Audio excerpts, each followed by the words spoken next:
All right, my friends, it's Seaman, and I'm back with a brand new video. I've done a video once on this guy before. It's the one of these young guys. They think they know it all. They're a trainer all of a sudden. They can train 40-year plus people and all of that.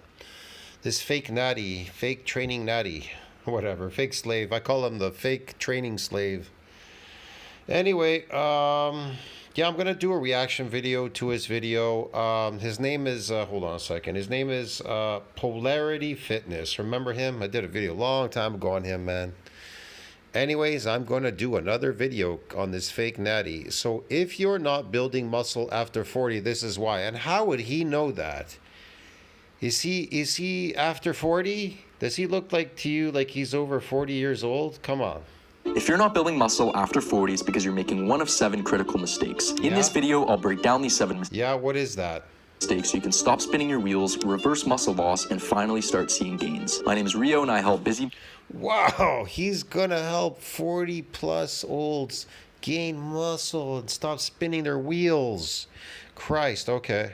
men over 40 gain muscle and lose fat with minimalist weight training. Over the last decade, I've transformed Right there, his exercises are concentric. He doesn't know how to train to build muscle. my body from this to this. And while I'm not 40 myself, He went from this to this. Yeah. Is that muscle because he looks that way? He's got low body fat. He's a young guy. I don't know what he's doing. He could be a fake natty. He could be not. He could be doing creatine. This is sarcoplasmic. His routine. The way he describes how he builds muscle is conventional, which is concentric, and conventional exercises do not build muscles, bro. Get it? See what I mean? Not the fact that he may not have built some muscle for sure. He does do some exercises like the pull-ups that he does some heavy pull-ups. You know, those tend to work. Like the pull-ups what they use in calisthenics, man. He's doing that here, so I know for sure those are really good for damaging and growing muscles.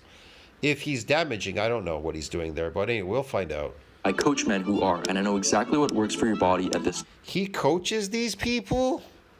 Wow. Okay.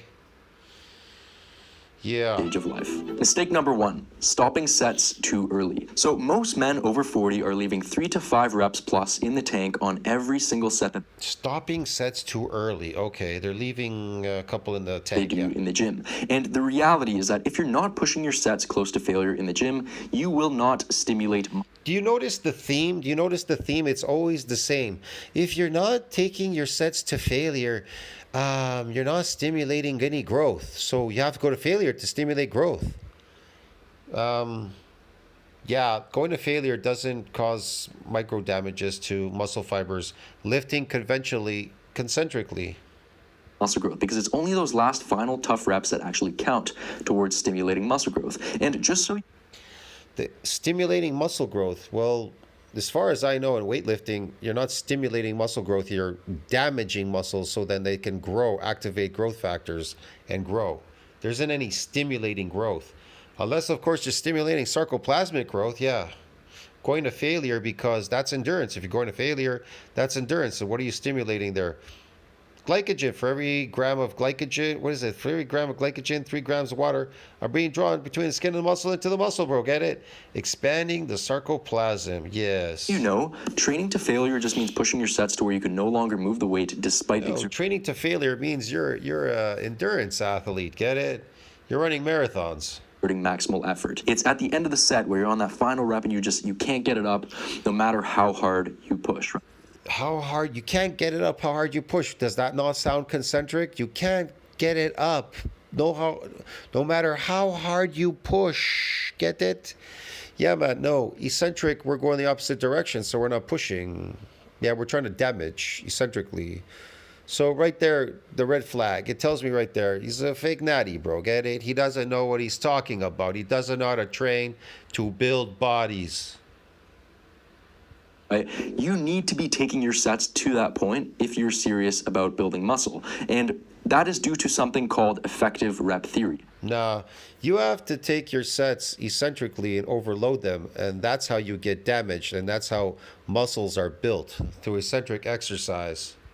So effective rep theory basically states that it's only the last final What is this? He made this up. Effective rep theory. I love this one. He made that shit up. That's fake. 5 reps of any given set that actually count towards stimulating muscle growth. So basically all of the reps leading up to the final 5 5 reps are going to stimulate muscle growth. What kind of muscle growth is this? Sarcoplasmic. reps before you fail are really not that effective for building muscle. It's those last final tough reps. And like what's really important, It's the last final tough reps. Those are the ones that are going to grab enough glycogen in there so you can expand the sarcoplasm. Got it. So you can build mass. Yes, mass. a big caveat here is that it's not what you perceive to be your final 5 reps. It's your actual final 5 reps to where you're about to fucking fail. Like that is a huge caveat because if you ask most men, like, are you training hard? They will say yes because they think they're actually training hard. I love this one. Are you training hard or are you training dumb or smart? Well, they're training hard. They're training dumb. And then there's, people that are training smart. There's the dumb people that train concentrically. And then there's the smart people that train eccentrically. Because if you're focused on building your body big and strong, then you got to be smart enough to focus on building it big and strong, doing what? Eccentric exercise, because concentric exercises don't build fucking bodies. Get it, dude? But the reality is that if they actually like had a gun to their head, they could push out like 3 to 5 more reps. And the reality is that if you are serious about building muscle, you need to fucking push your sets to that point. And so I'm not someone who believes in actually training to failure. I don't believe that you actually want to fail because I think that has more downside than upside, right? I think that just leads to injury. And it's really, this guy reminds me of those salesmen, those snake salesmen that would come around trying to convince you, if you buy this elixir, it's going to fucking make you into Superman or some shit. Christ. Not necessary for stimulating muscle growth, but you want to push your sets to 0 reps in reserve. And 0 reps in reserve just means squeezing out every single rep that you are capable of doing using good form. In eccentric exercise, you're not squeezing them. You get weak as you go through the exercises. That's how you know you've gotten damaged. You'll get to the point where you can't eke out any more sets. It becomes very difficult. You've got so much damage there, it's like, you're done already. It's time to repair and remodel. Take the week off, eat, be in positive nitrogen balance, maybe some complex carb, and grow and remodel those muscles. Get it bigger and stronger. When you get bigger, you get stronger. When you come in the gym, those weights will feel lighter. That's what will start to happen with the time. Everything takes time. Like that's a really important caveat, using good form, because a lot of people will squeeze out more reps using sloppy form, but as soon as your form decays, that's when you want to rack the bar or the weight. Well, you need to have very good form on eccentric exercise because you need to control that weight. And you definitely don't want to do it for a full concentric and then drop the weight because you will get injured.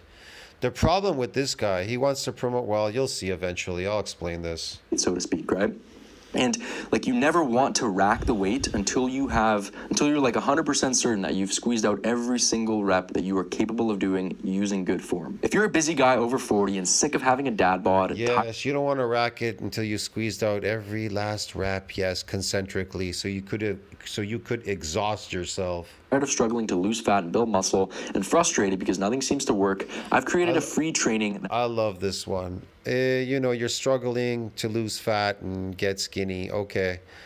Man, bro, just eat a natural diet, okay? And just eliminate all these fake foods and you'll get skinny, okay? And you'll lose that fat. It reveals exactly how men over 40 are getting lean, strong, and muscular with just 2 short workouts per week without endless exercises. They don't make you lean.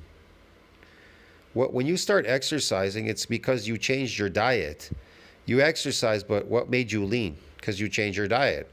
Why do you think people say, go on a low-caloric diet to get skinny? See what I mean? So if exercises had the power to make you skinny, why do you need to go on a low-caloric diet? Cardio or restrictive diets. Click the first link in my description to stop wasting time on methods that do not deliver results. Mistake number 2, too much chunk volume and not enough intensity. So most people believe that the more sets you do, the more muscle you gain. But typically, doing more... I love that one. The more sets you do, the more muscle you will gain. You're not going to gain any muscle from doing any sets concentrically. Sets just means diluting your effort and focus, right? Because the more And yeah, you will you get more sarcoplasmic hypertrophy? Yeah, possibly. I don't know. It depends how much glycogen. I mean, how much carbs they're eating to load this glycogen in there. training you do, the less hard you can train. And so doing endless Adam. sets with half-assed effort will just cause you to burn out. And it's not even going to yield a potent muscle building stimulus because you're not going to be training hard enough to actually stimulate muscle growth. And so you're almost always better off doing fewer sets, but pushing those sets with more effort and intensity. This way you'll stimulate more. He looks really small in a t-shirt. He looked really good in the lighting when he showed himself with his shirt off. See what I mean? It's just cameras and tricks and shit to fool you. He shows you a picture of him in like this down lighting, right? And he goes, look, this, he tries to impress you. He doesn't say anything, just stands there to show you his body. I'm not saying he has bad symmetry. He has good symmetry, and he has low body fat because he's a young kid, right? And but in a shirt, when you see him, he's disappeared. See what I mean? He looks ordinary. He doesn't even look like he lifts. In those shirt and those pants, doesn't look like a person that lifts weights at all whatsoever. Growth and avoid overtraining. And so fundamentally, the way I see it, there are two different types of training. Even here, him in this t-shirt here, he looks lost in the shirt. He looks like he's too small for the chair. He's so small. He's like, why is he all the way down there for? I don't know. It's weird. Why isn't he sitting up higher? His neck is really tiny. It's probably like 16 inches. Maybe 15 for all I know. That you can do. You can do high volume, low intensity training. His arm size looks really small, man. They look like 12.5 inches. Which means doing a lot of exercise, a lot of sets, spending a lot of time in the gym, but not training too hard, not putting too... What do you think his weight is, his body weight? His height, look, he doesn't look very tall either. What do you think? I can't really tell. Doesn't look very tall. What do you think his body weight is? 150 pounds? 150, 140? Much effort into your training. On the flip side, you can do low volume, high intensity training, which means that you do fewer exercises and sets, you spend less. Yeah, he's just mumbling, making this stuff up. High volume, low intensity. Just out of lack of edit. Listen, man, there's two types of exercise. It's not complicated bodybuilding, okay, or lifting. There's two types of exercise, concentric and eccentric. In eccentric, we're focused more on doing the eccentric as opposed to concentric. And people that do conventional training, concentric, are more focused on doing concentric without doing the eccentric. Get it? That's all. You just do the opposite. In bodybuilding, we do the opposite of what these asshole lifters are doing concentrically. You understand me? Without doing the eccentric. We focus on doing the eccentric without doing all the concentric. Very, very, very heavy. Heavier than you could manage going concentrically. That's why it's superior. Get it? Time in the gym, but you train much harder on the work that you're doing, right? And another thing is, in eccentric exercise, you grow with the weights. Your strength, your muscle, your body, it grows with the weight as you progressively overload.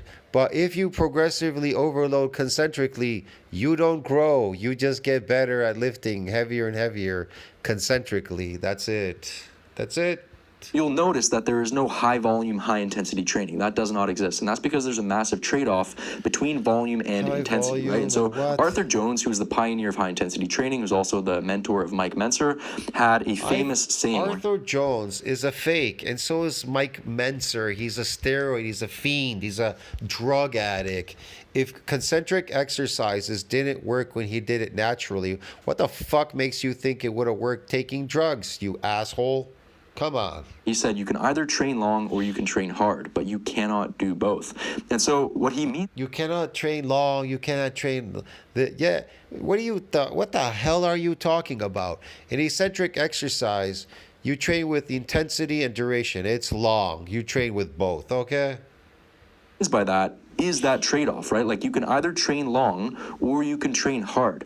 You can't do both of them at the same time. You can't train long and hard. Yes, you can. In eccentric exercise, you train long and hard. Yeah. Not concentric, because it doesn't involve any damage there. There isn't any damaging effect in concentric exercise because it's a shortening. It shortens your muscles. It doesn't lengthen them. Duh. Doesn't fucking work, especially if you're someone who is not taking performance enhancing drugs, right? But even then, like, it's still See, there you go. Here he goes with the drugs. Maybe he's on drugs. Who knows? Maybe he's taking creatine. He got a little bit of a pump on creatine. Who the hell knows what this kid's doing? But I know that you could tell just listening to him, it's all fake, bro. He doesn't know anything about training. It's fake. Fake. There's so many people faking it out there. It's ridiculous, man, out there. Come on. really fucking difficult to do. Like, try pushing all of your sets Yes, it's really fucking difficult to do, yes. to failure. True fucking failure, like not what you think is failure. It's bringing them to true failure. So what did he do? 1 rep here? 2 reps? That's not enough. And also try being in the gym 7 days a week. Like, you're going to realize that you're going to Try to be in the gym 7 days a week. What? overtrain really quickly. And that's because of this trade-off, right? Okay. And so the fundamental thing to understand here, guys, is that especially for Yeah, that is kind of overtraining, going 7 days a week. You're really an exercise slave. Yes, okay. over 40, you have a limited recovery ability. And the problem with doing endless exercises and sets and taking the high volume approach is that it's going to cause you to overreach. It's going to cause you to overtrain and stagnate, right? Yeah, okay. And the other thing to understand, and this is really important and very few people understand this, is that Yeah. how much volume you do, how much time you spend in the gym, all that shit doesn't really matter that much. Like, sure, volume plays a small role in muscle growth, but what's much more important than volume is intent. Volume doesn't play any role in muscle growth. No. Muscle damage does, but volume, maybe in concentric volume, yeah, you might gain some sarcoplasmic doing volume, yes. Intensity, right? And that's because muscle growth is driven by tension. And tension No. Muscle sarcoplasmic growth is driven by the pump and shortening the muscle, causing it to pump up. That's what causes it to hypertrophy there. Now, in eccentric exercise, what causes muscle to hypertrophy is the lengthening effect, because it causes damage, and then it increases in length in sarcomeres in parallel and in series. Get it? And there's a little bit of mass there because they have to mass up those new myofibrillars. is created when you train really hard and push your sets close to failure. And the most fucking important thing to No, you go to failure, you're going to get more of that glycogen in there for sure. understand here is that in order to train hard, in order to push your sets close to failure, Yeah. create lots of tension, and thus stimulate muscle growth, you have to do less. And that's where that trade-off Yeah, you can create a lot of tension there in that, concentric lifting. You definitely will grow the sarcoplasm. Yes, it'll expand.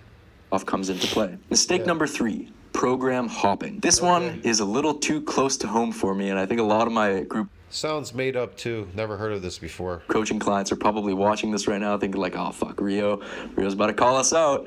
But no, this is something I deal with way too often, guys, and it's one of like my biggest pet peeves, because ultimately, like, you need to stick with your routine. You need to stick with your exercises long enough to actually see progress. Like, I've had many clients in the past that are always trying to switch shit up. Some of them are watching this right now. They're like they know who you are. You know who you are. And God, this is boring, man. Fuck me. I'm falling asleep listening to this sucker. and I always get pissed off with them because I'm like, dude, you need to stick with this. Look, Long enough my videos, I really don't like to attack people's character because they're just reaction videos. But I mean, come on, man. Like, are you listening to this kid? He actually believes what he's saying. Fuck. It isn't based on any of his experience. He has no experience. Actually make progress. Like, if you're constantly jumping from program to program, like, there's literally no way of accurately assessing your progress. And the other thing is that you actually need to stick with a certain set of exercises long enough for you to actually get to the point where those exercises are going to be effective at producing muscle growth. And the reason being is because of something called neuromuscular efficiency. Neuromuscular efficiency, in simple terms, just means it's basically your central nervous system's ability to recruit your muscles to produce force. And so I don't know if you guys have ever heard this, but if you ever talk to like beginner lifters, obviously, like I do, because I'm a fitness coach, right? So I hear this all the time.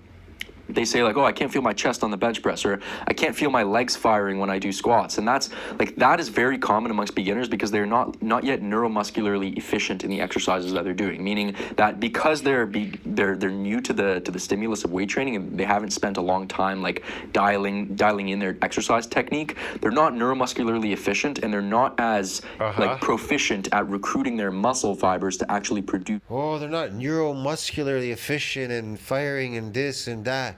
Man, he's just blabbing. He doesn't know anything. Christ. Force in their training, right? And Yeah, the important thing to understand here, how this ties back into like constantly switching up your routine, is that you need to stick with a certain set of exercises long enough to actually reach that point where you are neuromuscularly efficient, where you know how to recruit your muscles to produce force. At least he knows how to do these pull-ups with heavy weights. That definitely knows how to do, because I saw this video already. On the exercises that you're doing. And so it usually takes like 3 or 4 weeks to do that, even if you're not a brand new beginner. Like sometimes even if you're like an intermediate lifter or even early advanced lifter, it takes a few weeks to get back in the groove. That's one of the best exercises for like total growth, man. Yeah, real myofibrillar growth, doing these pull-ups, especially heavy. Doing an exercise, right? Yeah. And so if you think about it, most people are in a fucking constant state of just learning new movements because every 3 to 4 weeks they change up their routine. And so basically they're in a constant state of like adaptation and learning rather than actually making progress on the exercises that they're doing. They're in a process of adaptation and learning. I've never heard that before, but okay. Fucking hope that makes sense because it's so important. This is one of the main things that I harp on my coaching clients on. It's like, please just stick with the routine. Do not change the... His coaching clients. This guy sound like Blaha, Jason Blaha. Coaching clients already. Jesus Christ. At already, like, I don't know, at like 12 years old, he's already got, he's coaching clients, Christ. Exercises. Like, if we need to change the exercises at some point, we will. But, like, ideally, you stick with the same ones long enough to really milk them, drive progress. Because as boring as it sounds, like, the best gains you will see in muscle and strength will come, like, after a really long period of time of sticking to the same movements. Because you become... What? That's when the most strength and gains and whatever are going to come, sticking to the same move? What? So fucking good at them. You master those movements and like... He already said when you become so good at them. Yeah, concentric lifting. People are getting good at lifting. That has nothing to do with muscle growth. Every single rep, you're using maximum force and maximum muscle fiber recruitment, right? Like, he's really small, man. I can tell right there. I looked at him. He's got like 12.5-inch arms and shit. He's really small. You're getting maximum muscle fiber recruitment. I just see he's very bony and skinny. Because you're good at the movement. Like, your body's very familiar with it, right? And that's what you really want to do. And that's why... You're really good at it. Your body's really familiar with it. Well, you should get familiar with the exercises. But once it gets familiar, it's not really going on there anymore. Yeah.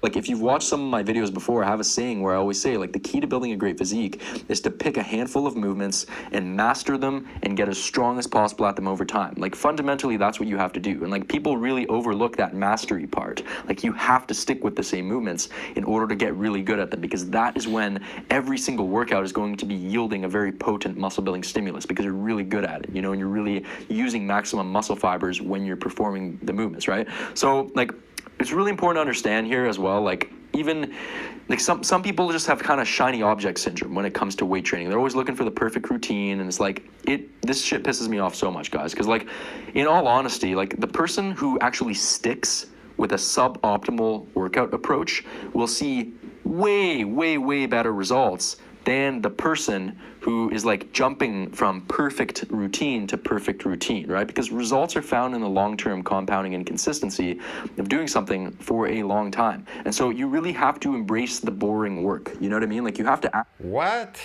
Okay. Ask yourself, like, are you in this to see results, or are you in this to, like, have fun? Obviously, like, you want to merge them, like, you want to have fun with your training, and, like, if you're not enjoying your training, that's a problem, because then you're probably not going to stick with it.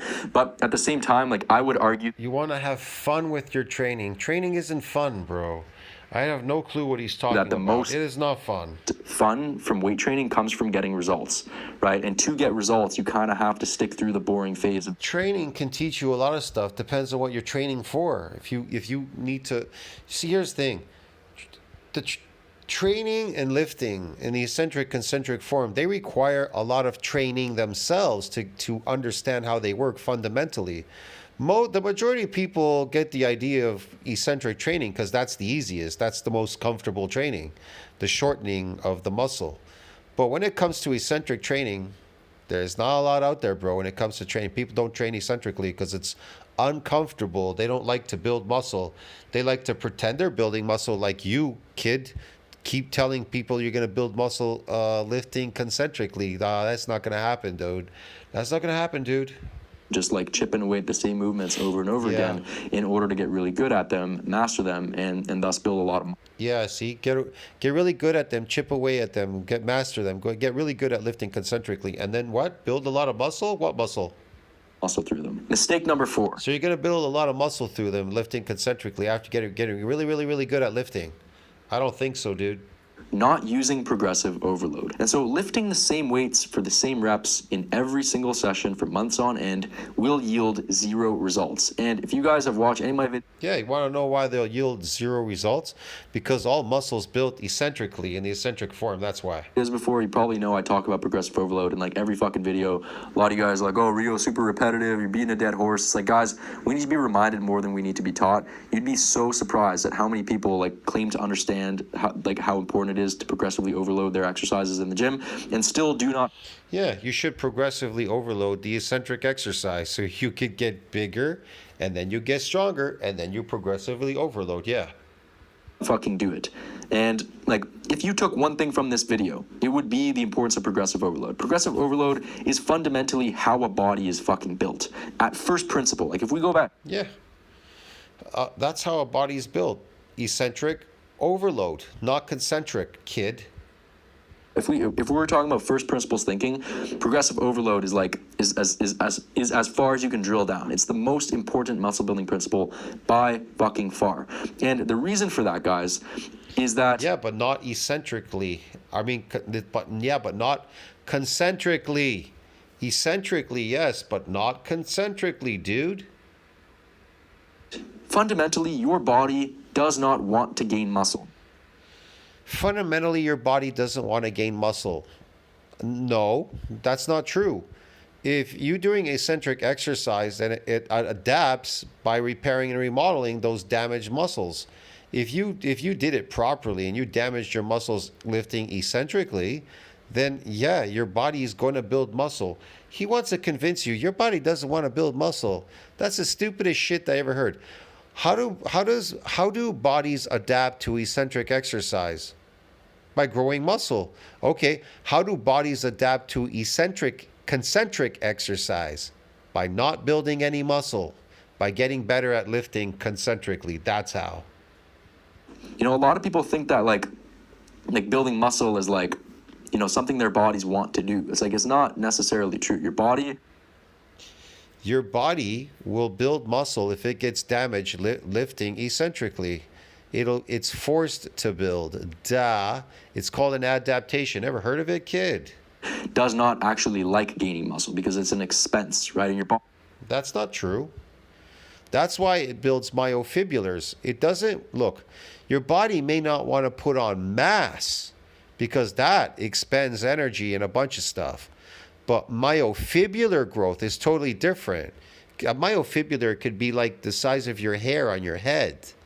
And then they have to, of course, they have to mass up to their natural size once you get them.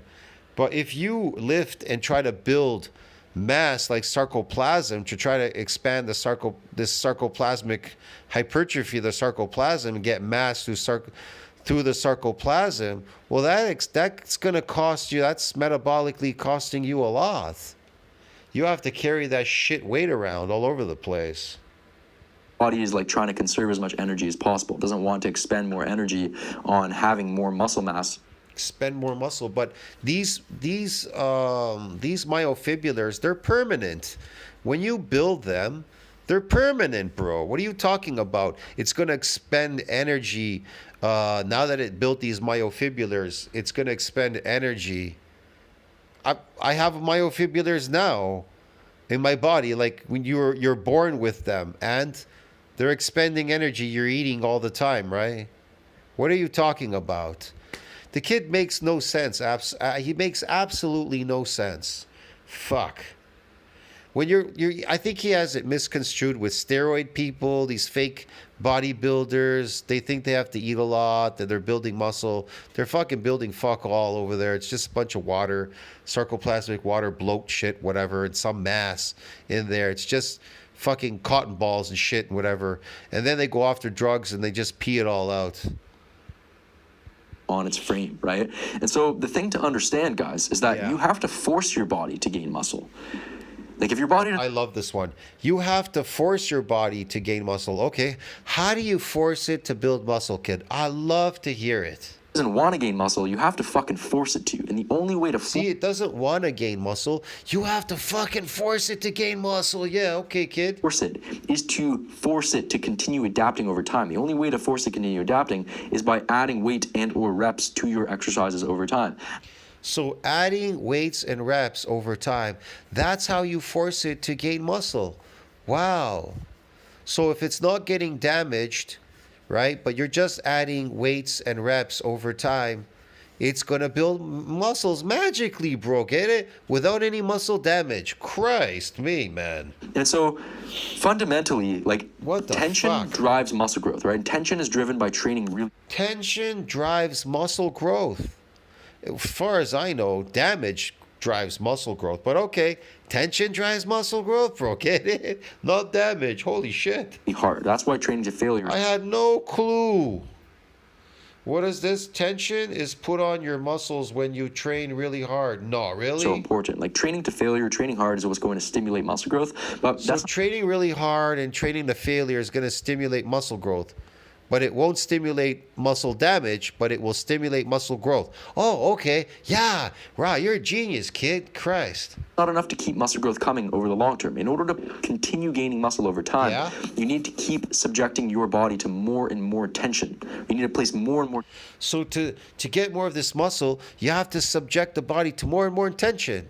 So you have to subject it to more tension. You don't have to subject it to any muscle damage, just tension. Tension will magically make it grow.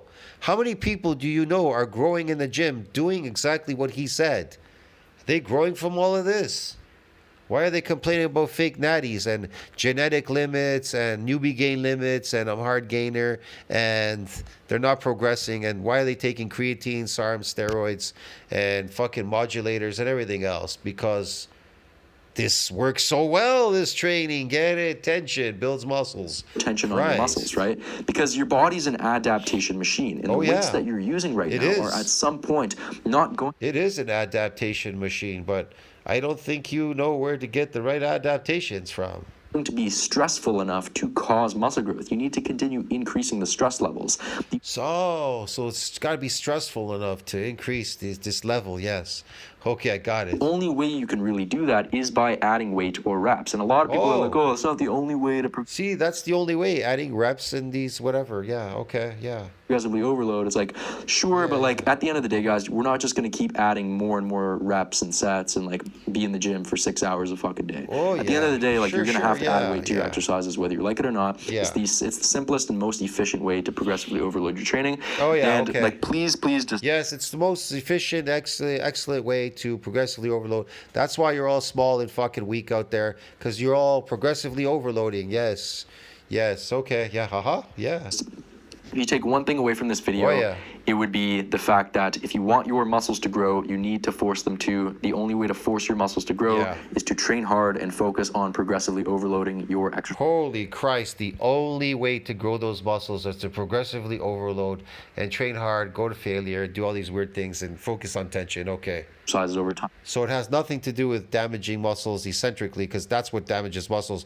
We know that eccentric exercise damages muscles, right? So it's not about damaging muscles. It's just about doing tension, these sets, reps, and fucking whatever the fuck he's talking about. Christ. Through adding weight or reps, okay?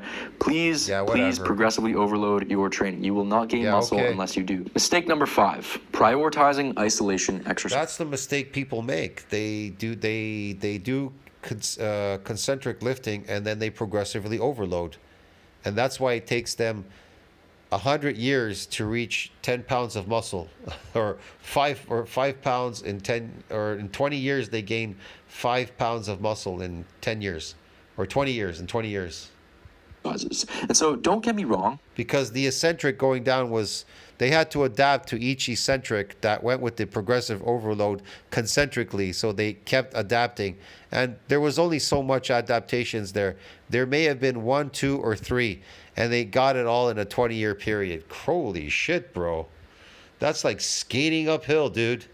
Isolation exercises play an important role in any muscle building program. Yes, isolation exercise build a huge role. You notice how he's just like so focused on the concentric, but when he lowers it, he kind of just like throws it. Watch. He doesn't do it with control because it's so light. Watch. When it goes down so light. See? However, what you have to understand Oh. is that they are just the icing on top of the cake. And so the way to Yeah. sort of remember this, guys, is to always understand that Yes, the icing on top of the cake, yes. compound movements are substance builders. They are your foundational mass. Oh, I love compound movements, specifically in eccentric exercise. I do everything standing up, so it's considered compound.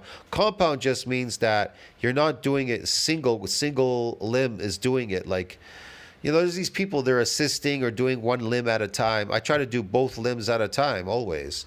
So I consider that compound. Instead of doing one arm dumbbell curls, I do them together on the cable machine. It's the bar, or I do a barbell curl. I never do them. I do them compound. It's compound to me. Now, when it comes to shoulder presses, I don't need dumbbells. I do the barbell. That's compound as well. So when it comes to triceps, the same thing. Whether it's cable push down, it's usually cable or a barbell. It's compound, get it? Because I do them standing up. I never sit down on a machine and curl my arms, or lay down on a bench or some shit. That's not considered compound. Building exercises, and isolation exercises are detail exercises. They're there to place the icing on top of the cake. Yeah, we are isolating. I don't know. You're isolating. You see, if you're standing up and you're curling a really heavy weight, standing up, well, that weight is emanating through your whole body. It's going all the way down through your whole body. So it's a compound movement still. You can call it isolating. You're isolating the biceps, but you're never truly isolating because you're engaging your shoulders. Your triceps are moving in the opposite direction. You're engaging with your forearms, your wrists, your fingers, your hands are holding it. You need grip to hold that. You know what I mean? Plus your back area, your chest, your waist, your legs. The weight, you're picking it up. It's kind of heavy. It's going through your whole body. It's compound. And so where people go wrong is that they prioritize isolation exercises over Yeah. the compound exercises. And that is Okay. basically like the equivalent of trying to refine a sculpture without even having the fucking clay in the first place. Like, it doesn't make sense. Like, you have What is he talking to about? prioritize the big compound movements, my because that's God. what's going to give you the substance. That's what's going to place the majority of the muscle on your body. Okay. And the isolation exercises are basically there to plug the gaps left by those movements, right? Because a lot of times some smaller So isolation movements are going to put on the muscle. The tension's going to put on the muscle. The working to failure is going to put on muscle. Holy crap, man. This kid is fucking everywhere, dude. I mean everywhere. muscle groups are going to be left behind by the big compound movements, right? Like, for example, if your biceps don't grow that much from compound movements, then it would make sense to play some isolation work for your biceps, right? That's completely fine. But If they don't grow from compound movements, well, if you're doing pull-ups on the bar heavy with a weighted belt and weights, right? You're doing these pull-ups, they're definitely going to get some, stretching and some damage there. I don't know if you're doing it properly, but eventually they will adapt. Well, how do you get out of this adaptation? Well, you're going to have to do more eccentric overload. You're going to have to do more sets, lots of sets. That's where intensity and duration comes in for eccentric exercise, doing pull-ups where you can eke out more adaptations. where people go wrong is they put more emphasis on isolation exercises over the compound movements, and they just continue Whatever. spinning their wheels. And I see this time and time again. And so the reason why compound movements need to like be your priority and why they're so effective is for three different reasons. The first thing is that you can load them very heavy. You can load them much heavier than any other isolation exercise. And the reason why it's Listen, important man. to be able to load your If you're standing up doing your exercises, those are compound movements. It's still compound. Listen, even if you have dumbbells and you have two, let's say you have two heavy dumbbells, you're curling your arms with like 50, 60, maybe 70-pound, 80-pound dumbbells. That's pretty heavy. That's considered a compound exercise, regardless, still. See what I mean? Because you're curling them and you're standing up. Now, if you're sitting down on a bench, I wouldn't really consider that a compound movement. See what I mean? Compound means your whole body is engaged. It is engaged. If you're standing up, curling these dumbbells, it's engaged. Now, if you're pressing your shoulders standing up, they're engaged. See what I mean? You're not sitting down or laying down on your back or anything. They're engaged. It's engaged. To get it? Now, doing a bench press, is that a compound movement? Not particularly. They will say it's a compound. It's part of the big four, compound movement. Yeah, but the rest of your body's not engaged. You understand me? That's why deadlifting and squatting and overhead press, they're considered compound movements because your whole body is engaged, bro. The weight's emanating through your whole body all the way through your legs. But if you're bench pressing, you're not standing up. Bench pressing, get it? You're laying down. So I don't consider bench press a compound movement. Exercise is heavy is because, again, muscle growth is driven by tension, and a big part of creating tension is placing sufficient So muscle growth is through tension, grows through tension. I thought you said it grows through what do you call it? Working to failure. And I forgot the other stuff you said. Some other shit, but something about sets or something in reps. weight on your muscles, like sufficient stress, right? If you're just lifting light weights on bicep curls for like 50 reps per set, that's not going to be placing sufficient tension on the muscle, right? In order to place sufficient tension on the muscle and thus stimulate muscle growth. That sounds like an overworking of a muscle. That could overwork it and get it damaged. Growth, you need to be able to like put some significant weight on the bar or the exercise, right? The other reason is that it's that like compound movements are incredibly conducive to progressive overload, meaning that you can get very, very strong at them over time. Like you can continue getting stronger and stronger and stronger. Whereas like if we take like a bicep curl, you get stronger and stronger and stronger at them over time. No, you could get better and better and better at them concentrically lifting over time. Will you get stronger doing them? No, not necessarily. You get stronger in the eccentric, building more myofibrillar growth. You get stronger and stronger and stronger over time. Yeah. for example, like how strong are you going to get on a fucking bicep curl? Like maybe you'll get up to like 50-pound dumbbells, maybe 60 pounds if you're... How strong will you get on a bicep curl? Very strong. Because if you're standing up doing it compound, it's going to make you strong. See what I mean? But if you lay down or sit down and do your biceps, that's not considered compound. Get it? Yeah. In other words, you're weighing yourself down gravitationally by holding heavy dumbbells or a barbell, doing curls. You're fucking insane. But like realistically, you're not going to work up to, 100-pound bicep curls. You're not going to be doing lateral raises with 100 pounds. That's why eccentric exercise will always be superior to concentric, because you're moving heavier weight going eccentrically than what you would do concentrically. And so it is a heavy compound movement. It is pulling you with gravity. You're absorbing energy. On dumbbells, it's just not going to work, right? But okay, kid, whatever. A weighted chin up, you can load that up to 100 pounds attached, right? Obviously, that's pretty elite strength, but whatever. The point holds true. Same thing with a squat. You can load a squat. Christ, do I have to listen to all this? It's fucking boring, man. Christ, Squat very, very heavy over time, right? And so fuck off. Like a chest isolation exercise. So that's three exercises that you're going to have to do as opposed to where you see their best results training just twice a week. Because like if muscle and strength is built outside of the gym when you're resting or recovering, you're not training hard enough. I guarantee you're leaving multiple reps in the tank on every single okay. Sure that before you add weight to the bar, like earn it. Like you have to earn. You have to earn it, yes. If you're over 40, sick of the dad bod, and frustrated with workouts that do not work, then... Christ, this is boring, man. I'll see you in the next one. Touch, think about that. Like, subscribe, support the channel. I can't believe I did a video on this kid. He's just so dumb.